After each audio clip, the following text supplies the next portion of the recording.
નોંધ્યું હશે કે બાળકો 13 થી 15 વર્ષની ઉંમરે ધૂમ્રપાન અથવા તો અન્ય કોઈ પણ પ્રકારની દવા લેવાનું શરૂ કરે છે. પરંતુ શું તમે જાણો છો કે નાની ઉંમરમાં ડ્રગ્સની લત લાગવાનું કારણ શું છે? નમસ્કાર, BS9 TV ન્યૂઝમાં આપની સાથે હું ભગવતી વિશાવડિયા. જો તમે ક્યારેય તમારી આસપાસ 13 થી 15 વર્ષના બાળકને સિગરેટ કે બીડી પીતા જોયા જ હશે, તો તમે વિચાર્યું હશે કે આ કેવો સમય છે કે તેણે આટલી નાની ઉંમરમાં ધૂમ્રપાન કરવાનું શરૂ કરી દીધું. આપણે માની લઈએ કે આનું કારણ ખોટી સંગત અથવા બદલતા સામાજિક વાતાવરણ છે, પરંતુ તે જરૂરી નથી. 2 થી 3% કેસમાં નાની ઉંમરે ધૂમ્રપાનનું વ્યસન થવાનું કારણ માનસિક પણ હોઈ શકે છે. તેનું એક કારણ attention deficit hyper activity disorder છે. હવે જાણીએ કે આ શું છે. ADHD મગજ સંબંધિત રોગ છે જે જન્મ સાથે થઈ શકે છે અને આ રોગથી પીડિત બાળકને કામ પર ધ્યાન કેન્દ્રિત કરવામાં, શાંતિથી બેસવામાં અને તેના વર્તનને નિયંત્રિત કરવામાં મુશ્કેલી થાય છે. ADHD થી પીડિત બાળકનું વર્તન સામાન્ય બાળકો કરતાં અલગ હોય છે.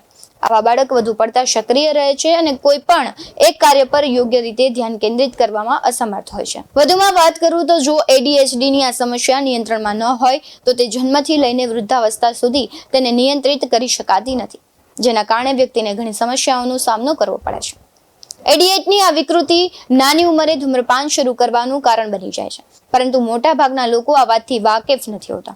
એવું પણ માનવામાં આવે છે કે ધૂમ્રપાનની આદત ખરાબ સંગતના કારણે અથવા સમાજમાં કુલ દેખાવા માટે લોકો કરતા હોય છે, પરંતુ દરેક કિસ્સામાં આવું નથી હોતું. હવે જાણીએ કે ADHD ડિસઓર્ડર અને ધૂમ્રપાન વચ્ચે શું સંબંધ છે. ADHD થી પીડિત બાળકોમાં સામાન્ય વસ્તી કરતાં નિકોટિન ધરાવતી વસ્તુઓનો ઉપયોગ કરવાની શક્યતા થોડી વધુ હોય છે.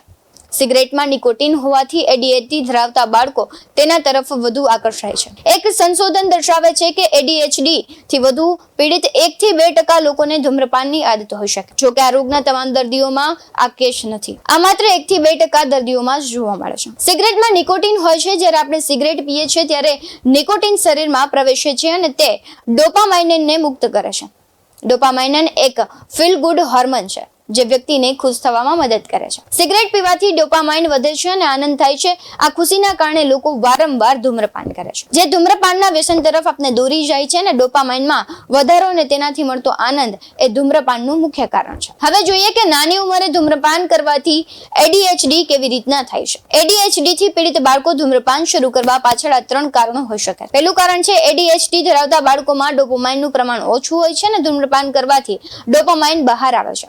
આનાથી ADHD થી પીડિત બાળકને સારું લાગે છે. ધૂમ્રપાન તેમનું ધ્યાન વધારવામાં અને કેટલાક કામ પર ધ્યાન કેન્દ્રિત કરવામાં પણ થાય છે. હવે તેનું બીજું કારણ છે. હવે જો તેના બીજા કારણની વાત કરું તો ADHD થી પીડિત બાળકોને બેચેની અને ધ્યાન કેન્દ્રિત કરવામાં મુશ્કેલી લાગે છે અને તેઓને લાગે છે કે ધૂમ્રપાનથી તેમને રાહત મળશે, તેથી તેઓ સ્વદવા તરીકે તેનો ઉપયોગ કરે છે. તેમને ધૂમ્રપાન કરવાથી મળતું નિકોટિન તેમને શાંત રહેવા અને વધુ ધ્યાન કેન્દ્રિત કરવામાં મદદ કરે છે. જો ત્રીજા કારણની વાત કરું તો ADHD ધરાવતા લોકોને માનસિક તણાવ, હતાશા અને ચિંતા વધે છે અને તે લોકો તણાવ દૂર કરવા માટે તે ધૂમ્રપાન કરવાનું શરૂ કરે છે. હવે જાણીએ કે ધૂમ્રપાન કરવું આપણા માટે કેટલું જોખમી છે. જે લોકો ધૂમ્રપાન કરે છે તેઓ ધૂમ્રપાન ન કરતા લોકો કરતા હૃદયરોગ, સ્ટ્રોક, ફેફસાના કેન્સર જેવી સ્વાસ્થ્ય સમસ્યાઓમાં વધુ તે લોકોને શક્યતા રહે છે. એક સંશોધન દર્શાવે છે કે ADHD ધરાવતા યુવાનો જેઓ ધૂમ્રપાન કરે છે તેઓ પણ આલ્કોહોલ અને અન્ય દવાઓ તરફ વળે તેવી શક્યતા વધુ હોય છે. ધૂમ્રપાનથી શરૂઆત કરે છે અને બાદમાં દારૂ, હશીશ, ગાંજા વગેરે તરફ તે લોકો વળે છે. જોકે તે એક વય સુધી મર્યાદિત છે. સંશોધનમાં એવું પણ દર્શાવવામાં આવ્યું છે કે 30 વર્ષની ઉંમર પછી વ્યક્તિમાં નવું વ્યસન વિકસાવવાની વૃત્તિ ઓછી થાય છે અને યુવાનોમાં ડ્રગ્સમાં વધુ રસ જોવા મળે છે. હવે જોઈએ કે આ ધૂમ્રપાનને છોડવું કેટલું મુશ્કેલ છે. જ્યારે ADHD ધરાવતા લોકો ધૂમ્રપાન છોડવાનું નક્કી કરે છે ત્યારે તેમને છોડવામાં મુશ્કેલી પડે છે અને અનેક પ્રકારની સમસ્યાઓ પણ દેખાવા લાગે છે. આ સમસ્યા શારીરિક અને માનસિક બંને હોઈ શકે છે અને તેને ઉપાડ સિન્ડ્રોમ કહેવામાં આવે છે. આમાં ઘણા પ્રકારના લક્ષણો જોવા મળે છે. આવા વ્યક્તિમાં ચીડિયાપણું, ચિંતા અથવા બેચેની, ઉદાસી અથવા નિરાશ, ભારે થાક જેવી સમસ્યાનો સામનો કરવો પડે છે. જો કોઈ વ્યક્તિને ADHD ડિસઓર્ડર હોય અને વ્યસન મુક્તિની પ્રક્રિયા ચાલી રહી હોય તો આ લક્ષણો સામાન્ય વ્યક્તિ કરતાં તેનામાં વધુ જોવા મળે છે. આવા જ વધુ અહેવાલ સાથે ફરી મળતા રહીશું. તમે અમારી YouTube ચેનલને સબસ્ક્રાઇબ કરવાનું, અમને Facebook અને Instagram પર ફોલો કરવાનું ભૂલશો નહીં. બાકી નવી અપડેટ્સ મેળવવા માટે આપ જોતા રહો BS9 TV ન્યૂઝ. નમસ્કાર.